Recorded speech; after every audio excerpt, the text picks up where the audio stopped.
자, 수험생 여러분, 안녕하세요. 대성마임의 외국영역 임영학생입니다. 자, 일단, 수능이 끝났습니다. 자, 시험 보고 저거 정말 애 많이 썼고, 시험지를 보면서 느낀 건 정말 올해 수험생들은 고생했다. 역대 외국어 영역 이 정도 난이도가 없었는데, 정말 최고 난이도의 문제로 제대로 실험당하고 오셨습니다. 고생 많으셨습니다. 시험지를 풀면서 느낀 건 정말 힘들었겠다라는 생각 했고요. 이제 수능이 끝나고 채점하면서 좀 과하다라는 느낌 받은 친구들 점수 1등급 컷이 지금 90점 정도 예상이 되고 있는데 어쨌든 지나간 건 지나간 겁니다. 제가 그 파이널 마지막에서 최선을 다했다 라는 말보다 잘했다는 말 꼭 듣고 싶다고 했는데 자기 스스로한테 얼마나 잘했다라는 말을 외쳤는지 궁금합니다. 자, 어제 저녁부터 해서 계속 저한테 다양한 매체로 직접 찾아오는 친구도 있고 휴대폰 문자로 다 맞았다라고 보내는 친구 상당히 많은데 고맙고 물론 연락 안 온 친구는 좀 다른 세계로 갔기 때문에 그랬겠지. 아마 이제 해설 강의를 보는 친구들은 이제 수험생, 지금 현재 시험이 끝나고 온 친구들도 있겠지만, 이제 예비 고3이 되는 친구들도 있을 테니까 그 친구들하고 같이 섞어서 좀 얘기해보고, 자, 올해는 어떠한 과정이었고, 이 문제는 어땠고, 그 다음에 내년엔 또 어떻게 할지 좀 생각해보는 시간을 좀 갖도록 하겠습니다. 해설을 해야 되는 입장에서 솔직한 마음을 먼저 얘기하면, EBS 반영률, 에 대한 얘기를 또 언급하지 않을 수가 없네요.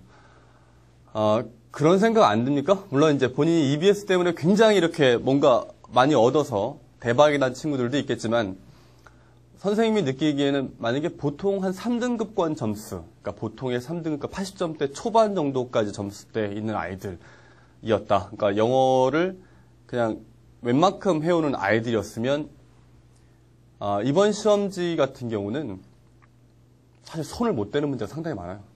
그러니까 완전히 이렇게 어떤 벽을 만들어버린 느낌?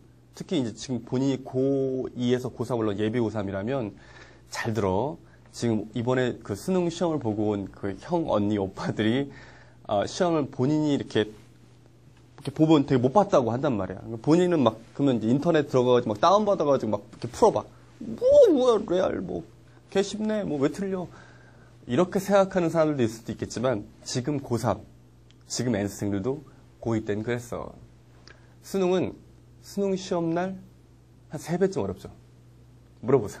훨씬 어렵죠. 그 엄청난 긴장감, 그 시간. 혼자 집에서 풀 때야 듣기 다 맞았다고 치고 업보 실수하고 잘 실수했다 이렇게 하고 넘어가는데 수능은 수능 시험날 굉장히 어려웠다는 거. 그리고 어렵다는 거죠. 솔직히 어려웠다고 그 말을 하려고 9월 평가원 끝나고 지난 9월 평가 끝나고 제가 해설 강의할 때 물론 마이맥 사이트에서 할 때도 그렇고 EBS에서 그 빈칸 한상의 열쇠 강의할 때도 얘기했지만 9월 평가 딱 끝나고 애들이 이번 시험 너무 어려운 거 아니냐. 특히 9월 평가 28번 같은 문제 알랭드 보통의 어떤 글 같은 경우 너무한 거 아니냐. 이번에 평가원이 선생님 그냥 어떻게 만들다가 정말 최악의 문제, 최고 난이도 문제를 우연히 만든 거 아니냐. 수능에는 그렇게 나올 수 없지 않느냐. 라는 질문 정말 많이 받았어요. 저의 해설 강의 이렇게 보신 분들, 제가 그 얘기 하죠. 근데 그때 제가 뭐라고 얘기했냐면, 아니다. 9월 평가원 때 수능 그 EBS 연계율이 60%인데 그 정도니까 수능에서는 그 정도 난이도의 문제는 무조건 나올 거다. 라고 말씀을 드렸어요. 이번에 어땠죠? 26번, 28번. 거의 정답이 10%죠. 26번 같은 경우 15% 내외인데 15%면 오지선다에서 엄청난 정답률이지. 이렇게 푸는 거랑 찍은 거 정말 모레 이 지금 수능 26번 26번만 어렸던 거 아니에요. 28번도 어렸어요. 29번도 어렵고. 특히 26번하고 29번은 이제 3점짜리니까 이제 어렵겠구나 얘기하는데 28번도 사실은 쉬운 문제는 아니었습니다. 그러니까 본인이 나는 왜 28번 틀렸지? 이거 둘 다 맞았는데 그럼 너도 정상이란 뜻이야. 어려웠어요. 어려웠고 여기다가, 그러니까 소위 말하는 킬러 문제들.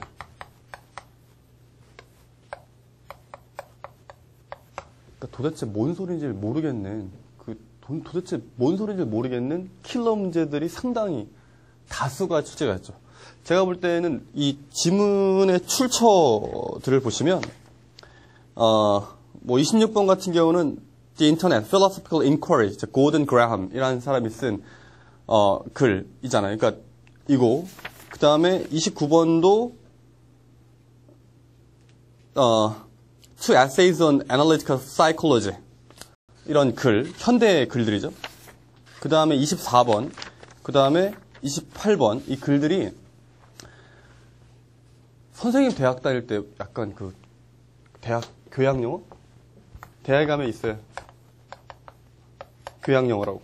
교양을 쌓으라는 영어인데 전혀 교양을 안 쌓지고 읽다 보면 뭔 멍멍이야 이렇게 느끼는 그런 글들이 있는데 거의 이 정도 수준의 글을 가져온 것 같죠. 저도 대학 때 있었어요. Thinking as a hobby. 그러니까 취미로 생각하기 뭐 이런 글들 읽었던 기억이 있는데 그런 글들하고 거의 수준이 비슷한 글들인 것 같아요. 그러니까 완전히 끌어올린 거죠. 이게 이제 여러분 다 아시는 것처럼 EBS 반응률 때문이지.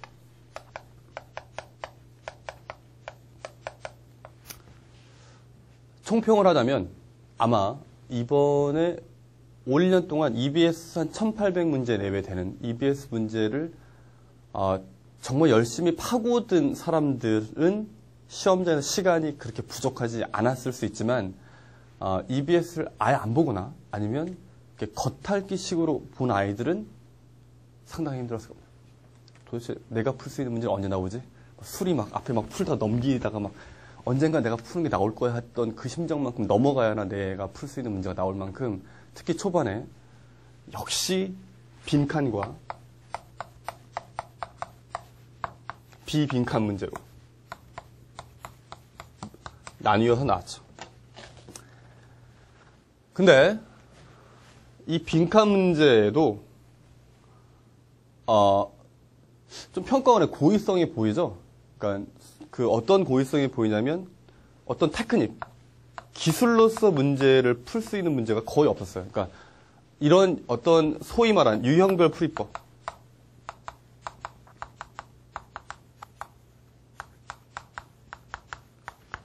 으로 접근할 수 있는 문제가 거의 없고 정말 뭐가 필요했죠? 고도의 해석력과 그 다음에 정확성, 정확한 논지 파악, 그 다음에 거기에 따른 논리력. 제가 지난 1년 동안 강조해온 정확성과 논리의 코드가 없으면 도저히 건들 수가 없는 문제들이 나왔습니다. 사실은 풀면서 느꼈을 거야. 이게 내가 푸는 거냐, 찍는 거냐, 뭐 이렇게 거의 뭐 느낌이 이게 지금 내가 제대로 뭔 멍멍이 소리인지 이해를 하고 있는 건지 모르겠네 라는 느낌이 들 만큼 어려웠어요. 해설 강의 찍으면서 제가 이렇게 어렵다는 소리를 계속 해보는 게 올해가 거의 처음인 거예요. 예전에는 그냥 야 이렇게 하면 나오잖아. 너가 이렇게 했으니까 안 나왔지. 이렇게 좀 약간 몰아치기도 하고 공부를 안 한 당신에 대해서 뭔가 이렇게 질타하기도 했는데 올해 시험 같은 경우는 아니야.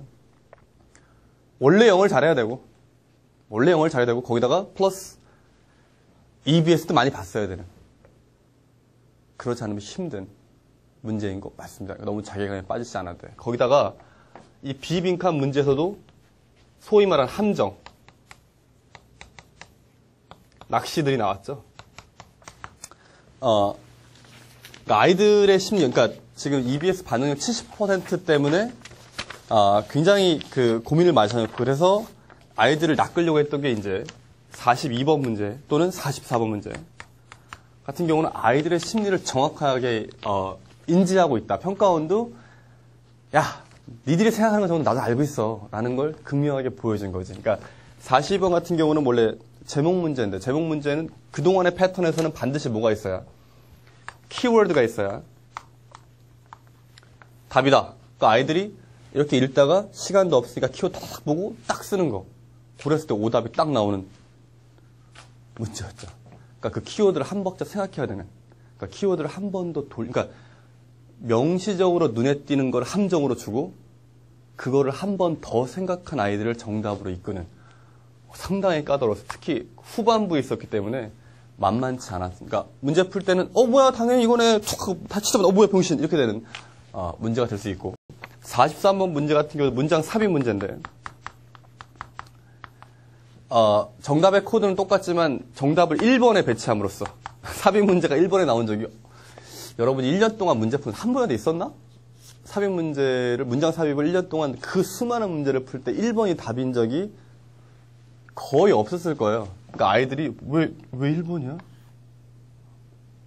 잘못 읽은 줄 알고 쭉 가다가 한 3번인가? 이렇게 써버리게 만드는 학생들의 심리를 이용하기까지 했어요. 그러니까 전반적인 커트라인은 상당히 낮아질 거예요. 지금 원래 수능은 그랬잖아요. 한 2년 전까지만 해도 1등급 한 96 나와주고 2등급 한 91 나오고 3등급 87 나와서 여기 뚜루루 이렇게 몰려 있었죠. 외국어가. 그래서 그러니까 적당한 난이도로 툭툭 쳐가지고 웬만큼 중딩 때 좀 단어 좀 외우고 뭐 좀 했다. 그러면 이제 다 해결이 되고 고등학교 와서는 적당히 이렇게 어법 좀 정리하고 뭐 틀리지 않는 연습해가지고 그냥 시험장 가면 되는 문제인데 이 패러다임이 완전히 바뀐 거죠. 지금 줄서기가 지금 거의 90, 지금 심심찮게 89 얘기 나오고 있죠. 이것까지는 모르겠어. 그 다음에 지금 2등급이 82, 뭐 정도 떨어지고 3등급이 73, 뭐 정도 떨어지는데 뭐 아직 얘는 뭐 정확하게 알 수는 없지만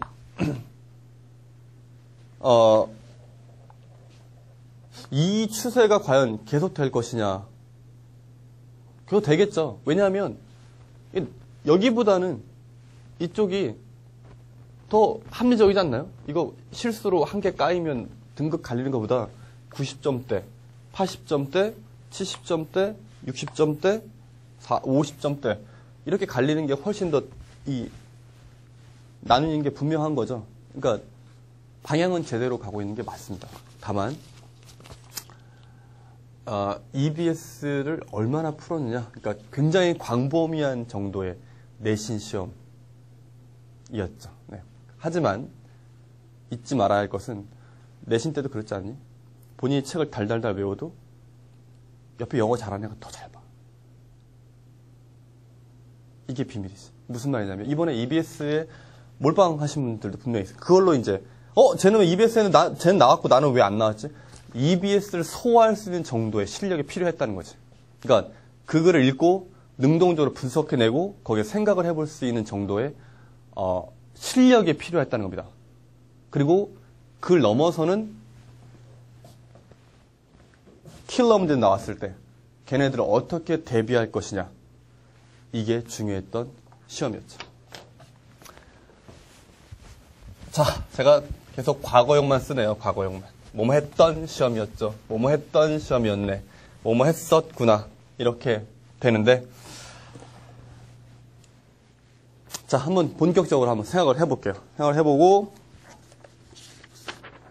위로할 건 위로하고, 깔 건 까고, 그 다음에 예비 고3들이라면 긴장하라는 말도 꼭 전해주면서 한번 문항분석 한번 가볼게요. 문제는 다 풀진 않을 거고요. 특히 EBS에서 뭐 심하게 딱 보면 한 번에 한 큐에 나오는 것들은 제가 굳이 분석하지는 않을 거고, 좀 고려해 볼 만한 요소가 있는 것들을 좀 하겠습니다. 고3들아, N수생들아, 애 많이 썼다. 애 많이 썼고, 주변에서 뭐라고 본인에게 얘기는 한다 하더라도, 본인이 느끼기에, 1년 동안 내가 나 자신에게 부끄럽지 않다 만큼 해왔다면 잘한 거야. 그러니까 너무 시험 하루에 모든 게 결정돼 버린다는 것, 그리고 그걸 통해서 본인 자신을 이렇게 평가해 버린다는 것. 나는 난 이따위구나. 그런 일은 없길 바랍니다. 애써온 거 맞고요. 고3의 심정을 누가 알겠습니까? 본인이 알지. 남들은 모릅니다. 나 때는 그랬었어. 그건 그때 얘기고요. 주변에서 형이 막 와가지고, 야, 나는 뭐 영어 뭐 이렇게 해서 이렇게 뭐 해가지고 가.